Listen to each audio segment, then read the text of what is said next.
മികച്ച നടൻ മലയാളത്തിന്റെ മഹാനടൻ മമ്മൂട്ടി, പ്രിയപ്പെട്ട മമ്മൂക്ക. മികച്ച നടൻ മലയാളത്തിന്റെ മഹാനടൻ മമ്മൂട്ടി, പ്രിയപ്പെട്ട മമ്മൂക്ക. ചിത്രം ഭ്രമയുഗം. 1,00,000 രൂപയും ശില്പവും പ്രശസ്തി പത്രവും.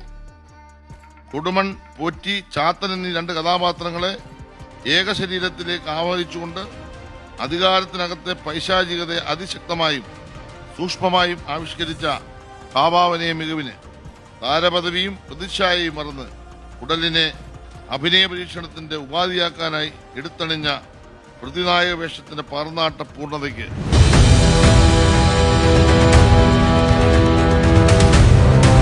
കണ്ടില്ലേ, ഇങ്ങനെയൊക്കെ വേണം ഒരു അവാർഡ് നിശ്ചയിക്കാനായിട്ട്, അല്ലെങ്കിൽ ഒരു അവാർഡിനെ പറ്റി പ്രസംഗിക്കാനായിട്ട്.